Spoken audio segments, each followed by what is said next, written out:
Rumah Kita TV. Stay healthy and happy.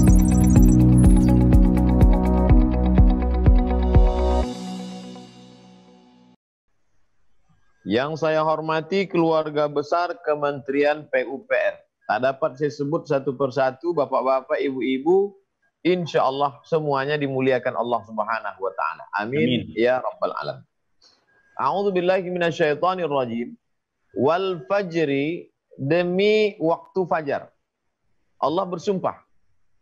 Wal fajri, demi kemuliaan waktu fajar. Itulah makanya ibadah yang paling afdal di waktu fajar, yaitu lebih baik daripada dunia dan seisinya. 2 rakaat qabliyah subuh, yang waktunya masuk setelah fajar shadiq azan subuh. Khairum minad dunya wa ma fiha, lebih baik daripada dunia dan seisinya. Kalau qabliyah subuhnya saja lebih baik daripada dunia dan seisinya, apalagi sholat subuhnya. Jadi setiap Allah bersumpah itu ada sesuatu yang besar, agung, mulia.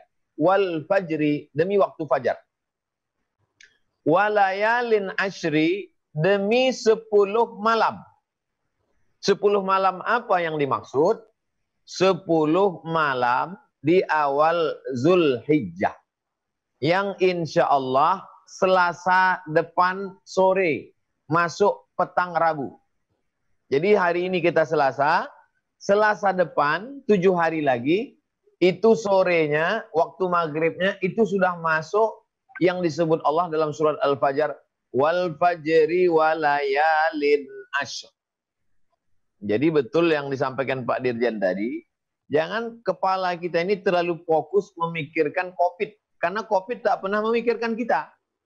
Jadi coba kita pikirkan apa yang perlu kita isi hari-hari ke depan ini. Coba pikirkan nanti hari Selasa sore tanggal 21 Juli, apa yang saya lakukan memasuki sumpah Allah walayalin ashri, 10 malam yang mulia itu. Sehebat apa kemuliaan 10 malam itu? Ma min ayyamin, tidak ada hari. Al-amalu salihu fihinna ahabbu ilallah. Beramal soleh pada hari-hari itu lebih dicintai Allah min hadhil ayyamil ashri. Hari 10 malam itu lebih dicintai Allah daripada hari-hari yang lain. Dalam Quran disebutkan walayalin ashri, 10 malam. Dalam hadis disebutkan 10 hari. Maka komplitlah 10 hari 10 malam, 12 jam siang, 12 jam malam, kali 24. Datanglah sahabat bertanya. Jadi Nabi itu lebih mengedepankan dialog, bukan monolog. Yang monolog itu cuma khutbah Jumat. Makanya saya ini sekedar prolog, dialog. Nanti monolognya di awal ini, nanti setelah ini kita akan dialog, interaktif, tanya jawab. Cuman saya berikan pengantar dulu. 10 hari 10 malam itu, datang sahabat bertanya, ada nggak yang lebih hebat daripada 10 hari 10 malam itu? Ada. 1. Man kharaja binafsihi wa malihi. Siapa yang keluar rumah berjihad membawa hartanya semua, uang tabungannya, ontanya dibawanya semua, wa nafsihi, nyawanya dibawanya semua, walam yarji' min dzalika bisyai', dan tidak pulang ke rumah, nyawanya melayang, hartanya hilang, jihad fisabilillah. Cuman itu saja yang bisa mengalahkan amal 10 hari. Lain daripada itu kalah. Haji kalah. Jihad kalah. Kecuali yang pergi membawa nyawa, membawa harta, nggak pulang satu pun. Nyawa nggak pulang, harta nggak pulang. Mati syahid fisabilillah. Nah, itu baru kalah. Jadi kalau selain daripada itu, maka amal 10 hari ini yang paling utama. Jadi tepat hari ini Selasa, mudah ngingatnya, Selasa depan langsung yang punya HP langsung kasih tanda. Oh nggak bisa sekarang karena sedang streaming. Nah, tulis saja dulu, hari Selasa sore 21 Juli, azan maghrib masuk 10 hari yang mulia yang disebutkan dalam Quran, disebutkan dalam hadis Nabi Muhammad Sallallahu Alaihi Wasallam. Oke, sekarang kita bahas malamnya itu apa yang kita lakukan. Tentu memperbanyak sholat malam. Dari maghrib ke isya itu ada namanya sholat awabin. Kalau ada orang mengatakan sholat awabin dari maghrib ke isya itu hadisnya dhaif. Hadis dhaif karena periwayatnya gugur pada sahabat, namanya hadis mursal. Tapi tetap bisa diamalkan bagi yang mau mengamalkan. Bagi yang nggak mau mengamalkan dari maghrib ke isya, ya baca Quran aja. Tutup handphone, matikan TV, baca Quran. Coba 10 malam ini kembali lagi mengenang Ramadan. Begitu cara Allah supaya kita ada meninjau kembali. Jadi kalau ada orang mengatakan, aduh Ramadan ini terlalu jauh ketemunya. Allah terus sediakan. Selesai bulan Ramadan, Syawal memang nggak santai. Zulqa'dah sudah masuk bulan haram. Zulhijjah ditekankan lagi. Maka malam itu mulai baca Quran. Habis itu sholat isya. Habis itu makan malam. Tetap nonton TV biasa. Tetap nonton sinetron Korea, cuma jangan serius sekali. Lalu kemudian setelah itu pula mulailah jangan tidur terlalu lama supaya nanti malam bisa sholat tahajud. Yang sudah mulai lupa-lupa sholat tahajud, merasa awal sudah cukup betul Ramadan, ini ulang balik suasana Ramadan supaya 10 malam ini diisi. Kalau saya sholat witir sebelum tidur, supaya nanti bangunnya menjelang subuh. Karena saya kalau sudah terbangun, payah tidur lagi. Jadi saya sengaja bangunnya sebelum subuh, supaya nyambung sampai subuh. Nah, jadi di setel aja jam 4. Tapi saya tidak menyuruh Bapak Ibu, mohon maaf, orang-orang tua saya, sahabat-sahabat, tidak menyuruh, na'udzubillah. Kalau mau coba jam 2, bagus. Tapi kalau ada orang, kalau sudah bangun, dia payah lagi tidur, sementara siang nanti banyak kegiatan. Nah, jadi dimundurkan aja sampai ke jam 4. Karena tahajud ini waktunya sampai azan subuh, masih terbuka kemungkinan 4.30 pun. Kalau di Pulau Sumatera, kami di sini jam 5 baru azan subuh. Jadi 4.30 masih bisa tahajud sebelum azan subuh. Tapi kalau sudah masuk waktu subuh, habis. Jadi ini malamnya habis diisi dengan sholat sunat. Menjelang azan subuh, wabil ashari hum yastaghfirun. Memperbanyak istighfar. Man lazimal istighfar, siapa yang banyak istighfar? Ja'alallahu lahu min kulli dhiqin makhraja. Segala kesempitan hidupnya diberikan kelapangan. Wa min kulli hammin faraja. Segala kegalauan yang diberikan Allah solusi jalan keluar. Wa razaqahu min haitsu la yahtasib, diberikan jalan keluar, diberikan rezeki dari yang tidak disangka-sangka. Nah, ini malam. Adapun siangnya, siang Rabu itu nanti boleh puasa sunat. Puasa sunat apa hari Rabu Pak Ustadz? Saya bahasa punya puasa sunat hari Kamis. Puasa sunat awal Zulhijjah. Rabu. Kalau nggak mau Rabu, ambil Kamisnya. Rabu malam Kamis sahur. Orang yang berpuasa hari Kamis tanggal 23 Juli nanti bertepatan dengan 22 bertepatan tanggal 2 Zulhijjah, 23 Juli, 2 Zulhijjah, maka dia dapat 4. Pertama, qadanya lunas. Kalau niatnya niat qada mengganti puasa yang tinggal Ramadan yang belum terganti kemarin. Yang kedua, dapat pahala puasa sunat Zulhijjah. Yang ketiga, dapat pahala puasa sunat 10 hari awal. Yang keempat, dapat pahala puasa sunat hari Kamis. Tapi niatnya niat qada. Kalau ibu, bapak nggak ada utang, niat puasa sunat awal Zulhijjah, dapat pahala puasa sunat 10, dapat pahala puasa sunat hari Kamis. Kenapa hari Kamis itu kita disuruh berpuasa sunat? Turfa'u fihil a'mal. Amal catatan selama sepekan diangkat pada hari Kamis. Wa uhibbu an yurfa'a amali wa ana sha'im. Aku suka ketika amalku diangkat, aku dalam keadaan berpuasa. Hai malaikat, iya, ini buku catatan siapa? Catatan si fulan. Coba cek dia sekarang lagi ngapain? Lagi ke mall. Nabi tak mau begitu. Ini buku catatan siapa? Catatan si fulan. Hari Kamis, ya. Catatan sepekannya di bawah hari Kamis. Lagi ngapain dia sekarang? Dia sedang puasa sunat. Nabi ingin momentum catatan amal ditunjukkan kepada Allah, dia dalam keadaan puasa sunat. Ini hari Kamis, tanggal 2. Jumat, tanggal 3. Hari Jumat jangan lupa perbanyak sholawat. Inna salatakum ma'rudatun alayya. Perbanyaklah salawat hari Jumat. Salawat kalian dibawa ke makamku. tanggal 3 Zulhijjah. Salawat kita dari Jakarta, Bandung, Surabaya, Medan, Papua dibawa ke makam Nabi Muhammad SAW. Ini dari si fulan. Tiba-tiba datang satu keranjang salawat. Ini dari mana? Dari Kementerian PUPR. Sampai salawat itu kepada Nabi SAW. Kebanggaan. Bangga orang Indonesia karena salawat itu dibawa. Jadi sahabat itu juga dialog. Kata sahabat bertanya ke Nabi, "Kaifa salatuna ma'rudatun 'alaika wa qad arinta?" Bagaimana mungkin selawat kami bisa dibawa kepadamu padahal kau sudah mati dimakan cacing. Sudah hancur berkeping. Dijawab Nabi, "Innallaha harramal arda ajsadal anbiya." Allah mengharamkan tanah memakan jasad Nabi. Aku memang mati tapi jasadku tak hancur.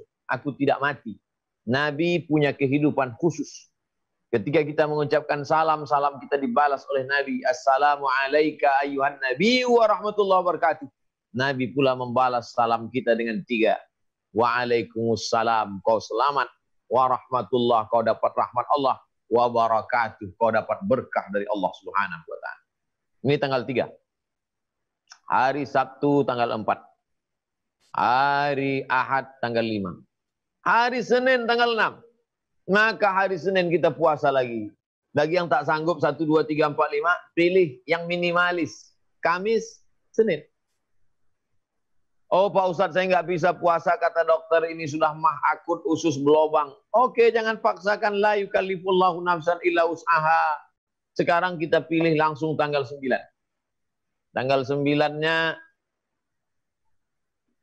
tanggal 9 jangan sampai tidak puasa. Kenapa begitu? Yukaffirus sanatal madiyata wal baqiyata. Puasa tanggal 9 Zulhijjah jatuh pada hari Kamis, mengampunkan dosa setahun yang lalu dan setahun yang akan datang. Hadis riwayat Muslim. Ini tahun luar biasa. 10 hari pertama Zulhijjah, tanggal 9-nya bertepatan dengan hari Kamis. Hari Kamis, tanggal 9, wukuf di Padang Arafah, maka kita berpuasa. 1, 2, 3, 4, 5, 6, 7, 8 nggak bisa, oke, nggak masalah. Tapi yang tanggal 9 ini jangan sampai nggak puasa. Saya sebetulnya tadi puasa Pak Ustadz. Terus kenapa dibatalkan? Rumah makannya mahal, jarang-jarang saya diajak orang makan di situ. Hanya gara-gara diajak makan kita hilangkan ibadah puasa. Setahun kita menantikannya. Iya kalau masih ada umur kita setahun akan datang. Ini tanggal 9. Habis. Sekarang masuk hari Jumat. Tanggal 10 Zulhijjah. Bertepatan 31 Juli 2020. Ini juga kita tidak makan. Cuman bedanya 1, 2, 3, 4, 5, 6, 7, 8, 9. Tidak makannya dari pagi sampai azan maghrib. Dari subuh sampai azan maghrib. Tanggal 10 Zulhijjah hari Jumat. Itu kita puasanya tidak sampai tenggelam matahari. Sampai, inilah puasa yang paling pendek. Kalaupun mau disebut puasa dalam tanda kutip. Karena dari azan subuh memang nggak makan, nggak minum sama sekali. Tahan semuanya. Sholat dalam keadaan nggak makan, nggak minum. Lalu kemudian sholat Idul Adha. Selesai Idul Adha nyembelih kambing kurban. Ambil hati daging kurbannya. Cuci bersih, jangan sampai ada darah. Karena darah itu haram. Setelah itu panggang, bakar, dimakan untuk ngambil barokah. Inilah yang dianjurkan oleh Nabi SAW supaya berkurban, makan sedikit dari hewan kurban itu hatinya biar cepat, karena kalau daging lama prosesnya, apalagi buat bumbu dan lain-lain. Ini cukup kasih cuci, garam, makan. Sisanya wa at'imul ba'isal faqir, sisakan ke fakir miskin. Wa innaha la ta'ti yaumal qiyamati. Hewan kurban itu nanti akan datang pada hari kiamat biquruniha dengan tanduknya. Wa azlaf wa ash'ariha dengan bulunya, wa azlafiha dengan kukunya. Wa inna dama la yaqa'u minallah bimakan qabla an yaqa' minal ardi. Darah kambing itu menetes sampai ke tanah dan orang itu mendapatkan ampunan Allah sebelum tetes darahnya jatuh ke tanah. Berapa detik tetes darah itu jatuh dari leher ke tanah? 3 detik. Tik, tik, tik. Ada yang lebih cepat lagi. Ampunan Allah turun kepada orang yang berkurban. Fatibu biha nafsan, sucikan diri kamu dengan berkurban. Keluarga besar Kementerian PUPR yang sudah nyetor uang kurban ke pengurus masjid, musola, langgar, surau, alhamdulillah. Bagi yang belum, tidak ada yang bisa menenangkan hati, membersihkan jiwa, melapangkan perasaan, menghilangkan galau gundah gulana selain daripada ibadah. Karena tugas kita di atas dunia ini, wa ma khalaqtul janna wal insa illa liya'budun. Kuciptakan manusia dan jin itu di dunia ini hanya untuk beribadah. Dan inilah masanya ibadah paling besar selama setahun ini, maka kita laksanakan ibadah. Khatibu biha nafsan, sucikan diri kamu dengan berkurban.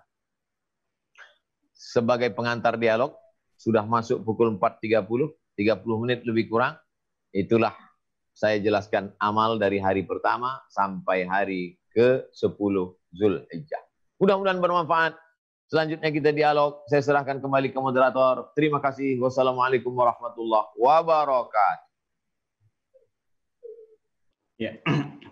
Waalaikumsalam warahmatullahi wabarakatuh. Syukran jazilan Ustadz atas ceramahnya yang sangat luar biasa. Ya.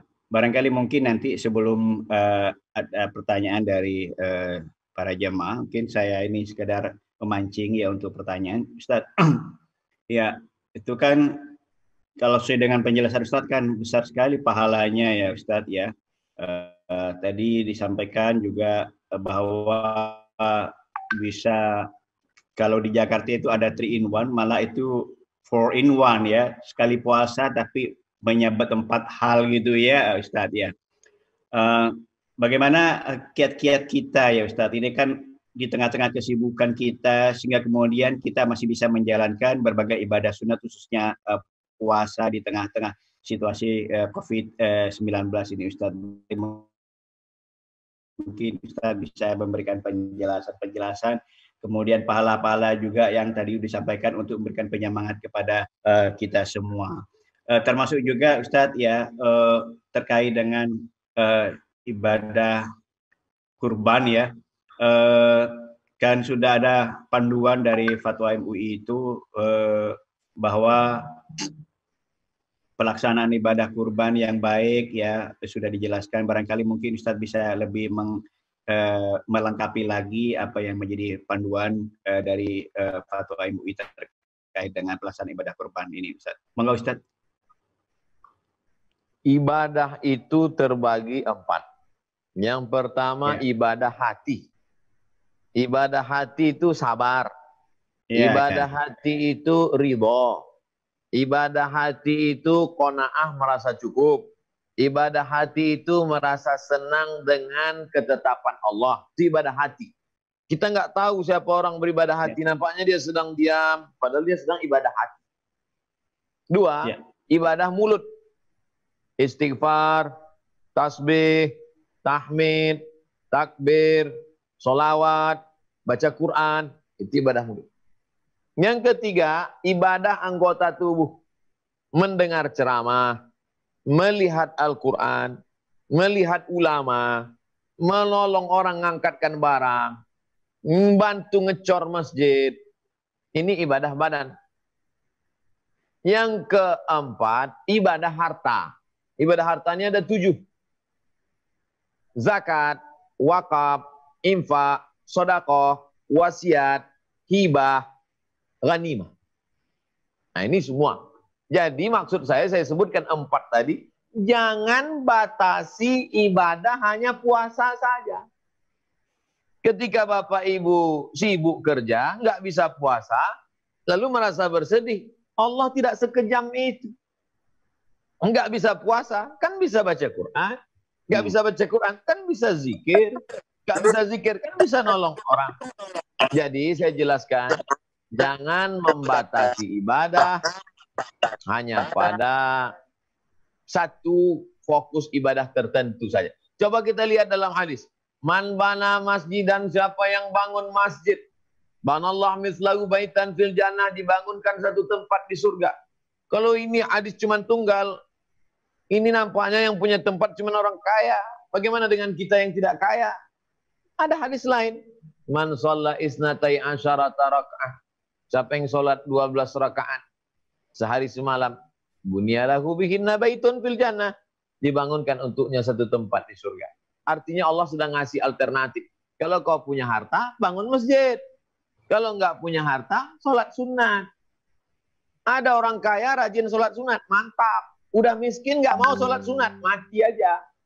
Oleh sebab itu maka ini kita dikasih jalan oleh Allah SWT.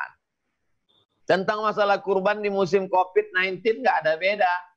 Tetap jaga protokol, pakai masker, jaga jarak, hand sanitizer, cuci tangan, jangan terlalu dekat.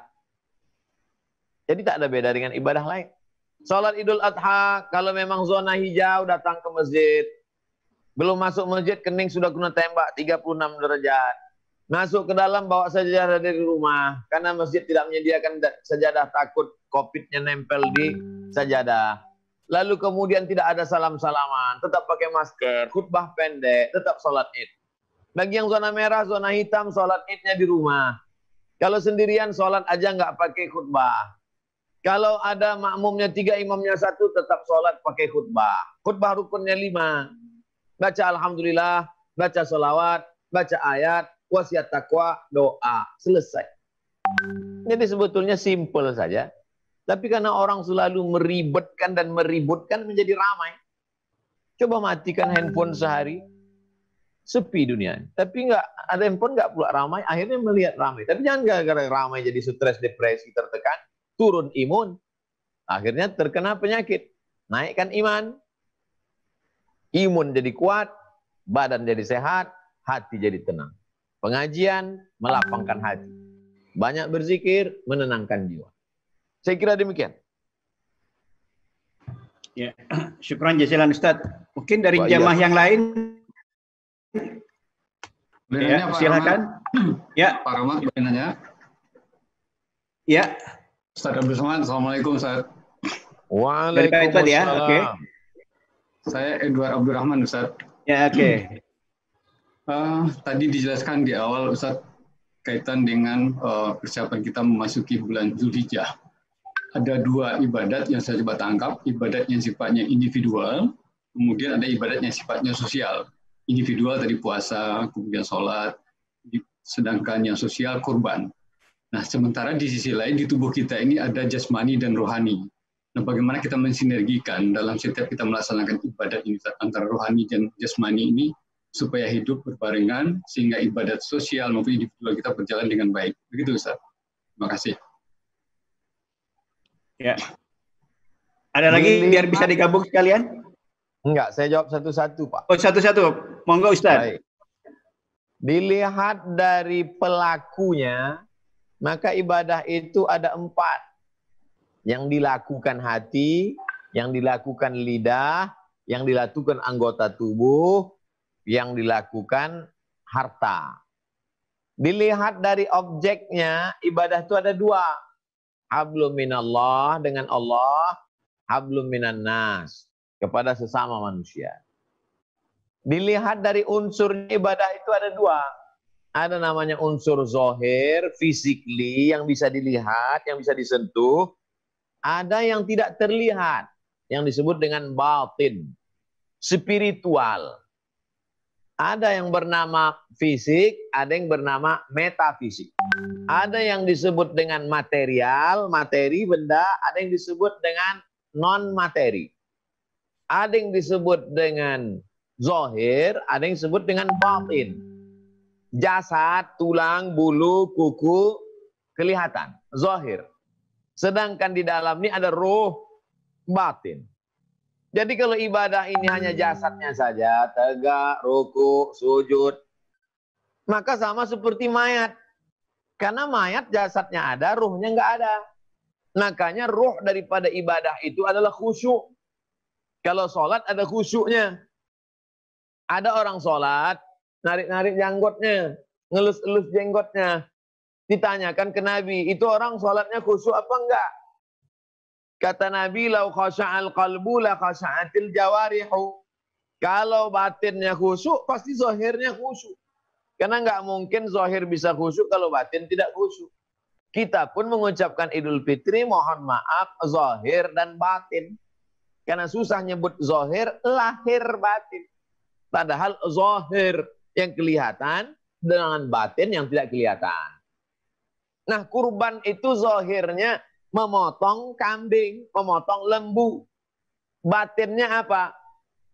Kurban Habil diterima, kurban Kabil nggak diterima. Kabil komplain.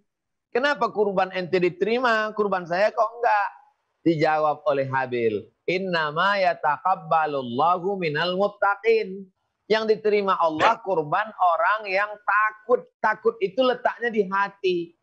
Maka kalau orang berkurban tapi enggak ada takutnya, maka tak diterima Allah Subhanahu wa taala. Puasa itu nampaknya tahan makan, tahan minum, tapi sebetulnya apa? La'allakum tattaqun, supaya kamu takut. Tahan makan haram, tahan gratifikasi, tahan riswah, tahan riba. Jadi inti daripada ibadah ini adalah haji itu nampaknya mutar-mutar, habis itu lari-lari, habis itu lontar jumroh, lempar-lempar, habis itu potong rambut. Zahirnya, batinnya itu apa? Fala rafasa, ada takut dalam hati, jangan seksual, jangan ngeres. Wala fusuqa, jangan buat mungkar. Wala jidal, takut sama Allah, lidahnya nggak kasar. Jadi kalau kita lihat ibadah itu melembutkan spiritual. Kalau hatinya sudah baik, batinnya sudah baik, ini anggota tubuh yang fisik, yang zahir ini tinggal ngikut aja. Ala fil jasadi mutah. Dalam badan itu ada segumpal, ada sekepal, ada segenggam. Idza salahat, kalau dia baik, salahal jasadu kullu, yang lain ikut baik. Wa idza fasadat, kalau dia rusak, fasadal jasadu kullu, yang lain ikut jadi rusak. Ala wahyal qalb. Dengan berkurban kita sedang menjaga hati, menghilangkan sifat-sifat kebinatangan, takut pada Allah, jangan sampai nanduk terus ke depan, nyepak ke belakang, ngikut kanan kiri. Maka sesungguhnya ada aspek-aspek zahir dan batin. Demikian. Wallahu a'lam. Alhamdulillah. Syukran Ustaz. Syukran Ustaz. Afwan. Ya, selanjutnya, monggo. Pak Charlie mungkin. Pak Ben, Pak Guratno, kalau ada pertanyaan silakan. Oke.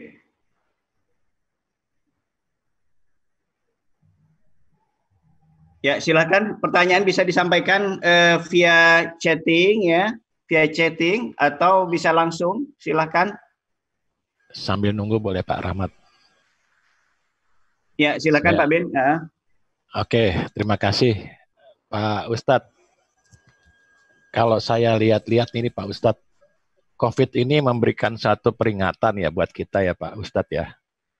Kita harus kembali ke hitahnya mungkin juga. Kan kita kalau kita lihat protokol COVID ya Pak ya. Kan ada yang disuruh cuci tangan gitu ya, ada yang pakai masker. Ini pendapat saya. Kemudian jaga jarak. Mungkin di dalam artinya di situ bahwa pakai masker itu ya untuk menjaga kata-kata kita ya Pak. Mungkin jangan sampai ya menyakitkan orang lain. Kemudian juga kita jaga jarak itu artinya jaga dari sesuatu yang mungkin tidak baik Pak. Dan kalau cuci tangan mungkin banyak maafnya gitu ya Pak. Mungkin daripada apa yang kita pernah dosa gitu Pak. Apakah demikian Pak? COVID ini satu tanda-tanda supaya kita kembali yang baik lah Pak gitu, mungkin gitu Pak. Kami mohon pendapat Pak Ustadz. Terima kasih. Langsung Pak Ustadz. Itu namanya filosofi tafsir COVID ala PUPR. Dan itu adalah hasil buah dari perenungan. Kenapa kita sempat merenung? Karena COVID. Kalau nggak ada COVID ini kita nggak pernah sempat merenung, sibuk terus. Hawa nafsu ini membuat kita terus bergerak. Ibarat mobil motor dia seperti gas terus. Ketika ada teman kita meninggal, kita sedang ngerem. Ketika terjadi tsunami, rem. Ketika terjadi gunung meletus, rem. Ketika terjadi gempa bumi, rem. Tapi rem yang paling besar dalam sejarah peradaban manusia adalah COVID. Karena kalau yang lain itu, ya ada teman satu angkatan reuni meninggal, remnya sebentar. Habis itu gas lagi. Begitu juga ada pegawai PUPR meninggal. Itu enggak rem, cuman gasnya slow aja sedikit. Tapi begitu COVID ini datang, betapa yang adidaya tidak berdaya. Betapa materi enggak ada gunanya. Mobil-mobil mewah enggak bisa dipakai. Mal-mal besar enggak dikunjungi. Ustadz-ustadz hebat yang dulu kalau ceramah 100.000 orang enggak boleh ceramah. Akhirnya betapa kita tidak berdaya. Dokter-dokter, perawat yang ujung tombak malah meninggal. Oleh sebab itu kalau nggak sadar juga manusia dengan COVID ini. Betul kata Allah. Ada jenis manusia ini punya telinga tidak mau mendengar. Punya mata tidak mau melihat.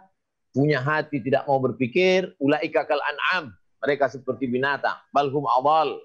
Mereka adalah lebih hina, lebih rendah, lebih sesat daripada binatang. Karena kalau binatang, kambing jaga 2 tahun, kasih makan, lepaskan di gurun, lepaskan di padang rumput, insya Allah kita sembelih nanti hari Jumat dapat pahala. Tapi kalau manusia 2 tahun ditinggalkan, kita sembelih, kita masuk penjara. Oleh sebab itu maka ini hikmah besar. Man salaka tariqan, siapa yang melewati suatu jalan. Yaltamisu fihi ilman. Di jalan itu dia dapat ilmu. Sahalallahu lahu bihi tariqan ilal jannah. Dimudahkan Allah jalan yang menuju surga. Ilmu tidak terbatas pada ruang kelas kampus. Ilmu tidak terbatas pada kitab kuning. Tapi melihat fenomena bisa jadi ilmu. Melihat masker ternyata simbolnya supaya jangan banyak ngomong. Melihat cuci tangan supaya bersih tangan. Lepaskan dari tanda tangan yang membawa ke dalam neraka jahanam. Menjaga jarak supaya kita tetap menjaga jarak kita dengan neraka jahanam.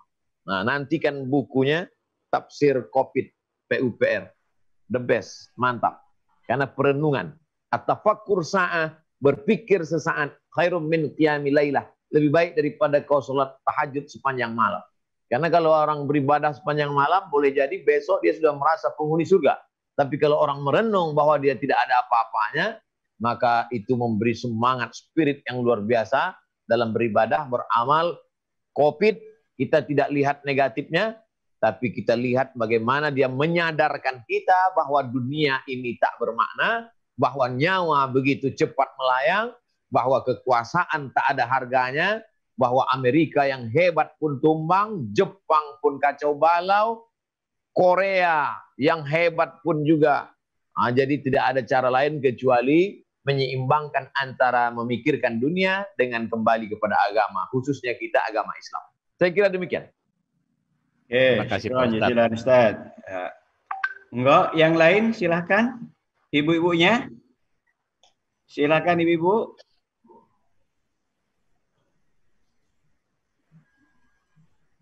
Pak Charlie, Pak Guratno, Bu Angrum, oke.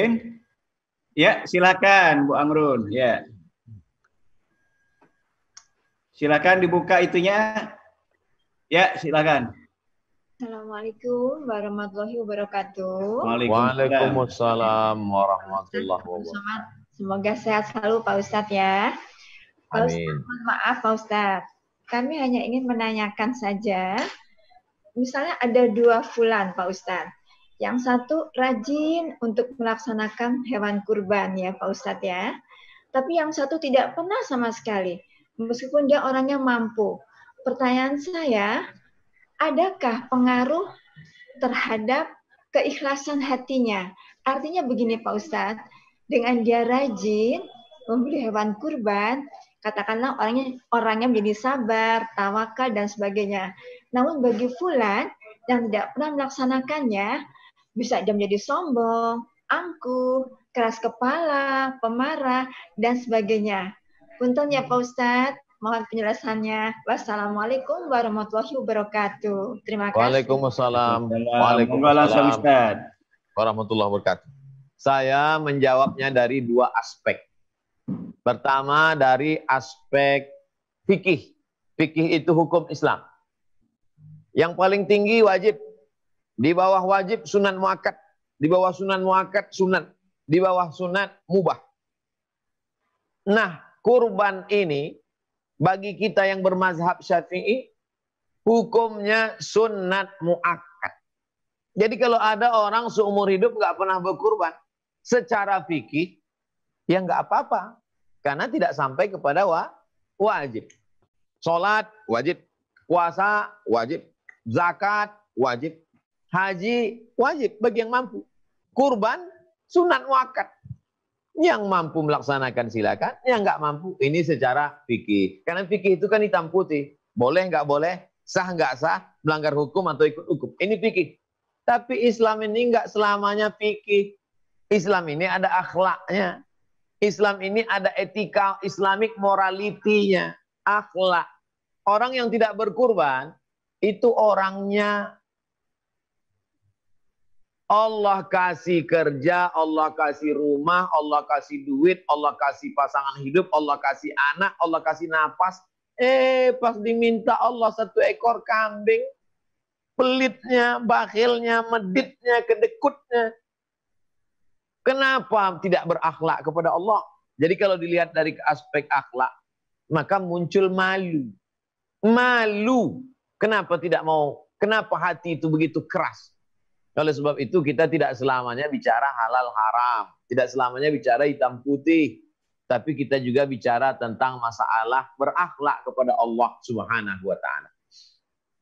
Nabi Ibrahim alaihissalam, Allah tidak minta lembunya. Allah tidak minta ontanya. Yang diminta Allah dari Nabi Ibrahim itu apanya? Anak yang dia nanti 86 tahun. Ibu, bapak, Nabi Ibrahim itu doanya Rabbi habli minas solihin 86 tahun. Setelah 86 tahun barulah lahir anak. Sampai diponis mandul, maaf. Hajar mandul nggak akan mungkin punya anak. Dan dia pun sudah tua nggak mungkin punya anak. Tapi namanya ikhtiar, akhirnya nikah lagi dengan Sarah. Sarah sudah diponis tidak punya anak, nikah dengan Hajar. Akhirnya lahirlah anak bernama Ismail, usia Ibrahim 86 tahun. Tapi ternyata itu yang paling ditunggu, dirindu, dicinta, itu yang diminta Allah SWT. Allah tidak minta rumah kita yang besar. Allah nggak minta SK kita. Allah tidak minta anak kita. Yang diminta Allah hanya seekor kambing. Kenapa kita nggak ngasih? Betapa pelit bakhilnya kita. Betapa tamaknya kita. Betapa serakahnya kita. Nah, jadi saya beri 2 jawaban dari 2 aspek. Saya lebih mengedepankan akhlak daripada hukum. Hukum tuh gini, Bu. Gini, Pak. Ngupil tuh nggak ada haram. Bisa tanya pengacara terkenal di Jakarta, apa hukum ngupil menurut hukum internasional? Nggak haram. Tapi kalau dilihat dari etika, misal nih, tiba-tiba saya lupa bahwa kamera sudah on. Tiba-tiba tadi saya ngupil. Saya yakin semua akan, dunia ini gempar dan besok masuk koran. Ustadz ngupil di depan keluarga besar PUPR. Padahal hanya sekedar ngupil, apa salahnya? Ini bukan masalah halal haram, ini bukan masalah melanggar hukum internasional, tapi masalah etika, masalah akhlak. Nah, itu. Jadi saya tidak selamanya. Ada yang dalam beberapa hal saya menjawab dari aspek hukum, tapi selalu saya 2. Hukum dan akhlak. Kita perbaiki hukum, kita perbaiki juga akhlak. Demikian Ibu. Wallahu a'lam. Terima kasih Ustadz. Silakan ada lagi.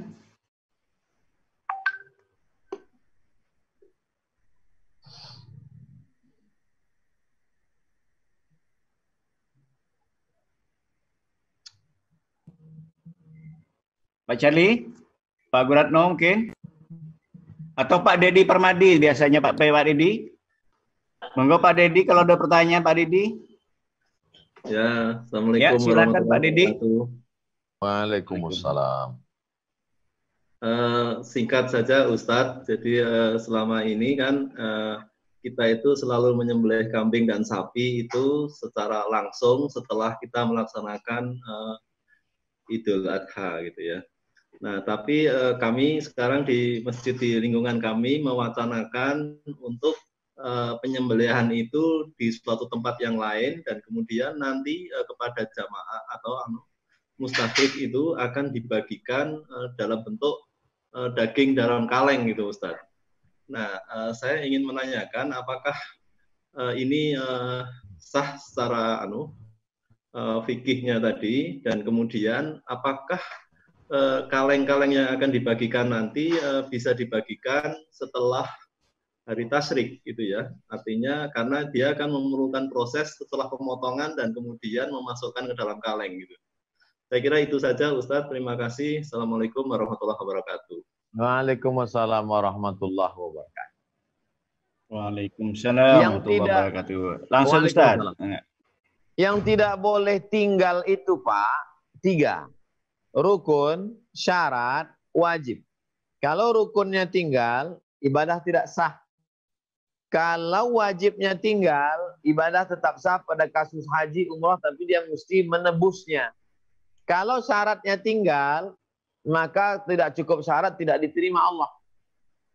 Contohnya, la yaqbalullah, Allah tidak menerima salat orang yang tidak berwudu. Karena wudu itu syarat sahnya salat. La salata liman lam yaqra bi Fatihatil kitab. Tidak sah salat orang yang nggak baca Fatihah. Karena Fatihah itu rukunnya salat. Rukun, syarat, wajib, ini nggak boleh tinggal. Nah, sekarang, apakah melihat penyembelihan itu masuk satu di antara yang 3? Melihat nyembelih itu. Bukan rukun, bukan syarat, bukan wajib. Lalu kenapa kita selama ini datang ke masjid melihat penyembelihan? Sunat. Karena Sayyidah Aisyah melihat penyembelihan. Karena Sayyidah Fatimah melihat penyembelihan. Sayyidina Al-Hasan, Sayyidina Al-Husain melihat penyembelihan. Maka kita juga ngajak keluarga ngelihat, dipanggil ibu-ibu. Tapi melihat itu bukan rukun, bukan syarat, bukan wajib. Ditambah lagi pandemi corona, maka baik kalau kita kirim saja sapinya, kerbaunya, lembunya, kambingnya ke daerah terpencil, ke perkampungan, ke kawasan kumuh, mereka potong di sana. Atau dengan cara yang seperti yang Bapak sebutkan, dipotong, dijadikan kornet, daging kaleng, maka kita tidak melihat penyembelihannya, dia tetap sah. Yang transfer juga sah. Transferkan ke nomor rekening berikut ini. Saya bayarkan untuk kurban diri saya, nama lengkap Fulan bin Fulan, tunai, sah.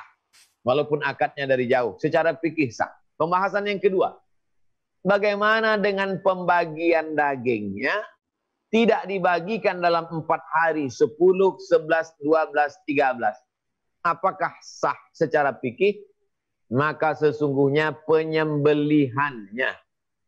Yang 4 hari itu 10 Zulhijjah, 11, 12, 13 Zulhijjah. Hari Jumat, hari Sabtu, hari Ahad, hari Senin sore sampai sebelum azan maghrib tenggelam matahari hari Senin. Itu penyembelihannya. Adapun pembagiannya, maka dibenarkan selama tidak ada unsur kesengajaan menunda-nunda.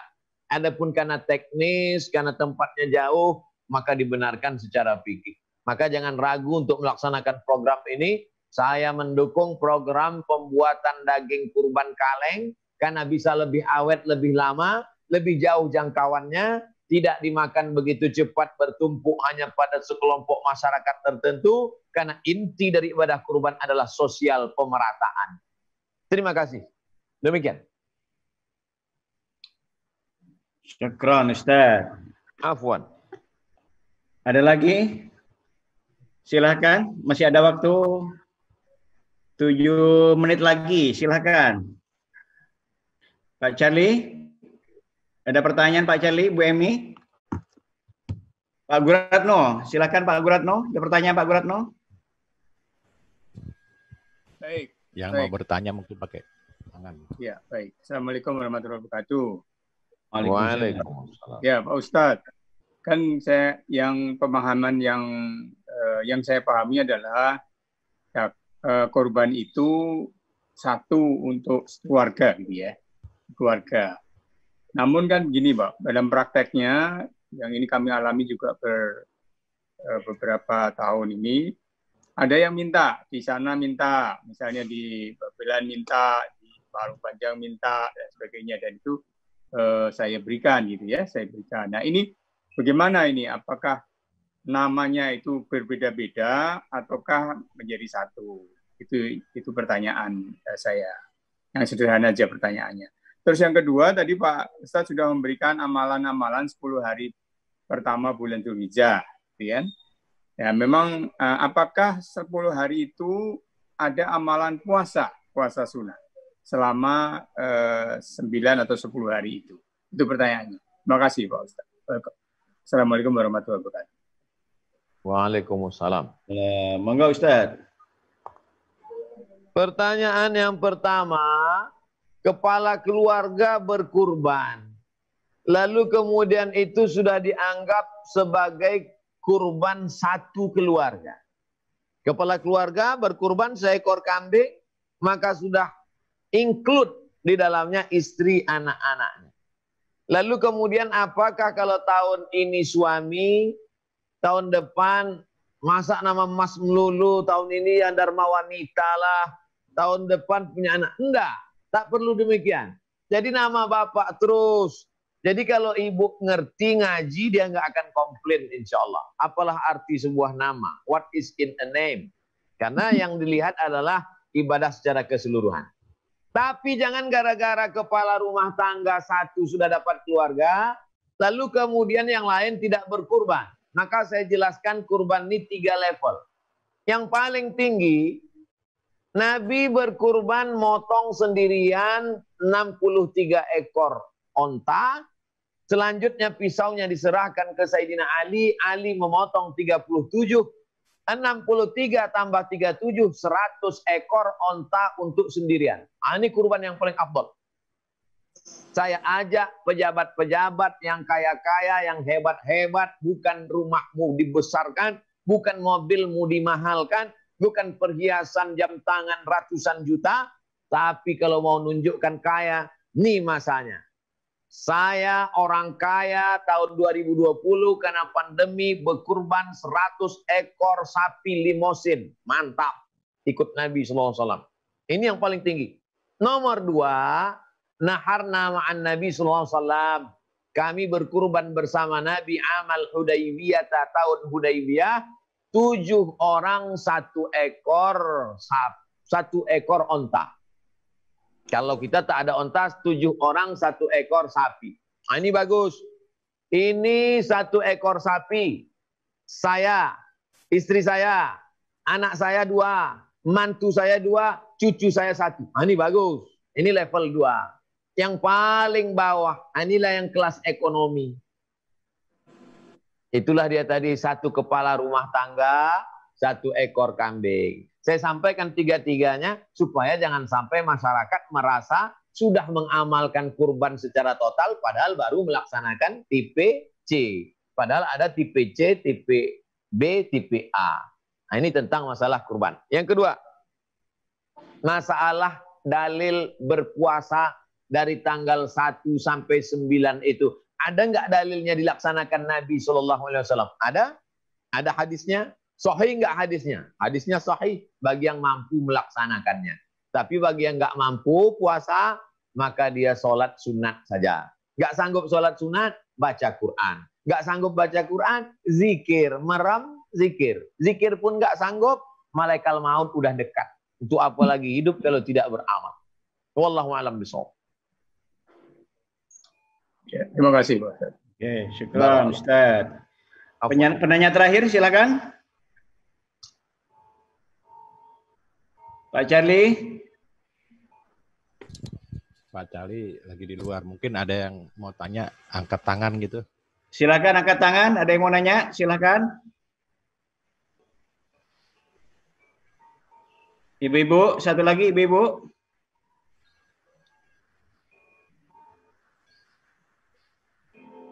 Ya. Ada? Nggak ada ya? Pak Satriadi biasanya nih nanya atau Bu Baby? Pak Satriadi, Bu Baby, Bu Mirna biasanya rajin ini. Bu Baby? Izin Pak, kalau boleh tanya Pak. Ya, ya silakan.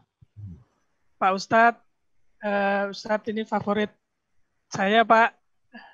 Namanya siapa ini? Namanya saya Gatot Pak. Pak Gatot, ya, oke. Dari Direktorat Rumah Swadaya. Yeah. Pak Ustadz, saya mau tanya apa amalan-amalan yang ringan yang bisa kita kerjakan di waktu kerja kita, Pak, yang nilainya tinggi gitu, Pak, di sela-sela kesibukan kita, Pak. Terima kasih, itu saja Pak Ustadz. Ya. Ustadz, ini amalan ringan tapi pahalanya tinggi ini Ustadz. Yang pertama, ibadah itu dibagi dua. Satu ibadah mahdoh. Ibadah mahdoh itu pure, murni, ibadah original, nggak nyampur dengan yang lain. Sholat, zikir, baca Quran, itu ibadah mahdoh namanya, murni. Yang kedua, aktivitas kita sehari-hari, kalau kita laksanakan karena Allah, maka dia bernilai ibadah. Saya ulang sekali lagi. Yang pertama, ibadah mahdoh, murni ibadah. Yang kedua, aktivitas kita bernilai ibadah. Jadi Bapak Ibu masuk kantor dari jam 8 pagi, pulang jam 4 sore, ibadah. Ngantar anak sekolah, ibadah. Tapi dia bukan ibadah mahdoh. Selama diniatkan karena Allah.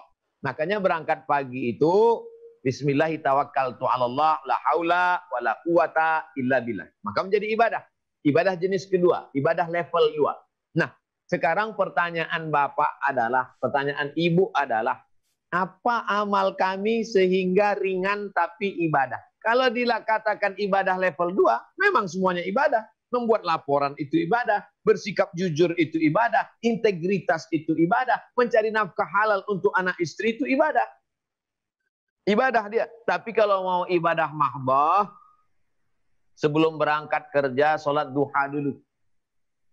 Sebelum berangkat kerja, walaupun jam 6 pagi, waktu duha itu jam berapa sih Pak Ustadz? Mudah cara ngukur waktu duha. Waktu duha sesuai maghrib. Kami di Sumatera, di Riau, maghribnya 6.30. Maka besok pagi 6.30 sudah boleh duha. Nah, begitu cara ngukurnya. 6.30, maka 6.30. Sumatera Utara, Aceh, Riau, Sumatera Barat, itu 6.30 sudah boleh duha. Jakarta dan yang timur juga patoknya sholat maghrib jam berapa? Besok paginya begitu. Jadi kalau masuk kerja jam 8, 6.30 bisa duha. Allahu Akbar. Sehingga nanti di kantor tidak meninggalkan kewajiban. Melaksanakan kewajiban ini wajib. Sedangkan sholat duha sunat. Jangan gara-gara mau beribadah ditinggalkan yang wajib. Ini salah secara fikihnya. Nah, lalu kemudian apa lagi kalau sholat sudah dilaksanakan? Zikir. Afdalul zikri sebanyak-banyak seafdal zikir la ilaha illallah. Beli tasbih yang digital yang itu. La ilaha illallah, la ilaha illallah. Jadidu imanakum. Refresh. Komputer kalau terlalu pakai mesti di-refresh. Hati kamu juga mesti dibasahkan. Jangan sampai dia kering. Apa? La ilaha illallah. Perbanyak. La ilaha illallah, la ilaha illallah. Mulut menyebut, hati mengingat, pikiran mengagungkan. La ilaha illallah, la ilaha illallah, la ilaha illallah. Hitung. Sudah cukup 1000. Pindah. Solawat. Allahumma salli ala sayyidina Muhammad wa ala ali Muhammad. Allahumma salli ala Muhammad wa ala ali Muhammad. Allahumma salli ala Muhammad wa ala ali Muhammad. Zikir. Huwallazi anzala sakinata fi qulubil mu'minin. Allah menurunkan ketenangan ke dalam hati. Kalau sudah hati menjadi tenang, pikiran tenang, badan tenang, semua tenang. Apa yang bisa menenangkan? Ala bi dzikrillahi tatma'innul qulub. Yang menenangkan hati adalah banyak-banyak zikir. Pikir perlu. Tapi pikir tanpa zikir, orang bisa jadi ateis, angkuh, sombong. Zikir perlu.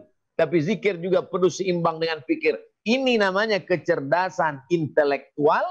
Ini namanya kecerdasan spiritual. Ini intelektual. Kalau ini nggak dipakai, ini nggak dipakai, tinggal innya, hilang innya, tinggal teleknya. Nauzubillah. Oleh sebab itu maka mesti kita pakai dua-duanya. Amal di antara amal yang ringan, kalimatani 2 kalimat. Khafifatani 'alal lisan, ringan di lidah. Saqilatani fil mizan, tapi berat pada timbangan hari kiamat. Habibatani ilar rahman, disukai Allah. Tasbih. Subhanallah bihamdihi subhanallahil azim. Subhanallah bihamdihi subhanallahil azim. Subhanallah bihamdihi subhanallahil azim. Bapak Ibu punya wirid-wirid khusus. Istighfar 100, solawat 100, tasbih 100, la ilaha illallah 100. Bagus. Untuk diri kita. Orang lain nggak perlu tahu. Takut riak. Ketika orang datang ngobrol, kita tetap biasa. Ketika sedang kosong, balik lagi zikir. Untuk membimbing hati. Nanti ketika kita sakit di ruang ICU, mau mati sakratul maut, zikir itu yang datang terngiang di telinga. Sendirian di ruang ICU. Anak nggak masuk, keluarga nggak boleh ngeliat. Tetangga, kawan, sahabat, sekantor, semuanya sibuk dengan dunia. Siapa yang saat itu mengingatkan kita? Zikir yang selalu yang kita baca. Apa yang sering kau zikirkan, apa yang sering kau pikirkan, apa yang sering kau ucapkan, itulah yang akan datang pada saat genting sakaratul maut. Dari sekarang, perbanyak zikir, momen-momen 10 hari di awal, kita tingkatkan kualitas ibadah. Demikian. Terima kasih Ustaz. Alhamdulillah penjelasannya Ustadz luar biasa. Banyak hal yang sudah kita dapatkan, tinggal kita nanti mengamalkannya dalam kehidupan sehari-hari. Ustadz, untuk selanjutnya mohon doa Ustadz. Astaghfirullahalazim, astaghfirullahalazim, astaghfirullahalazim, alladzi la ilaha illa huwal hayyul qayyum wa atubu ilaih. A'udzubillahi minasyaitonir rajim. Bismillahirrahmanirrahim. Alhamdulillahi rabbil alamin. Ar-Rahmanir Rahim. Maliki yaumiddin. Iyyaka na'budu wa iyyaka nasta'in. Ihdinas siratal mustaqim. Siratal ladzina an'amta 'alaihim ghairil maghdubi 'alaihim waladdallin. Amin. Allahumma shalli ala sayyidina Muhammad wa ala ali sayyidina Muhammad. La tada' lana fi maqamina hadza wa fi sa'atina hadhihi dhanban illa ghafartah. Segala dosa-dosa kami ampunkan ya Allah. Wala aiban illa satartah. Segala aib cacat dosa kami tutupi ya Allah. Wala musafiran illa wasaltah. Yang musafir sampaikan ke tujuannya ya Allah. Wala maridan illa syafaitah. Ada yang antara kami yang sakit, angkat penyakitnya, sembuhkan ya Allah. Wala mayyitan illa rahimtah. Yang meninggal dunia, curahkan rahmat, ampunan, kasih sayangmu ya Allah. Allahumma wafiqna lima tuhibbuhu wa tardah. Tanamkan taufik dalam hati kami sehingga kami dapat beramal dengan yang kau cintai dan kau ridai ya Allah. Rabbana hab lana minas salihin. Jadikan anak-anak kami anak-anak yang saleh dan salihah. Allahumma rzuqna rizqan halalan thayyiban mubarakan fi. Berikan kami rezeki yang halal barakah supaya kami bisa berkurban, berwakaf, berinfak dan bersedekah. Allahumma dafa'na al-ghala wal waba. Angkat wabah penyakit bil khusus COVID-19 dari negeri kami ya Allah. Allahumma ja'al hadzal balada baladan aminan mutmainnan ya'tihi rizquhu min kulli makan. Jadikan negara kesatuan Republik Indonesia negeri yang aman, damai, terbuka pintu rezeki dari segala penjuru. Allahumma khtim lana bi husnil khatimah. Tutup umur kami dengan husnul khatimah. Wala taqtim alaina bi su'il khatimah. Jangan tutup dengan su'ul khatimah. Rabbana atina fid dunya hasanah wa fil akhirati hasanah wa qina adzabannar. Wa sallallahu ala sayyidina Muhammad wa ala alihi wa sahbihi wasallam walhamdulillahi rabbil alamin. Taqabbalallahu minkum minna wa minkum taqabbal ya karim. Terima kasih yang tak terhingga kepada Bapak Ibu. Mohon maaf banyak kata-kata saya tidak berkenan, kasar, menyinggung perasaan, mungkin tidak tepat dengan adat istiadat. Saya mohon maaf. Terima kasih. Semoga kita tetap istiqomah. Kita tidak berpisah karena kita saling mendoakan. Wassalamualaikum warahmatullahi wabarakatuh. Waalaikumsalam warahmatullahi wabarakatuh.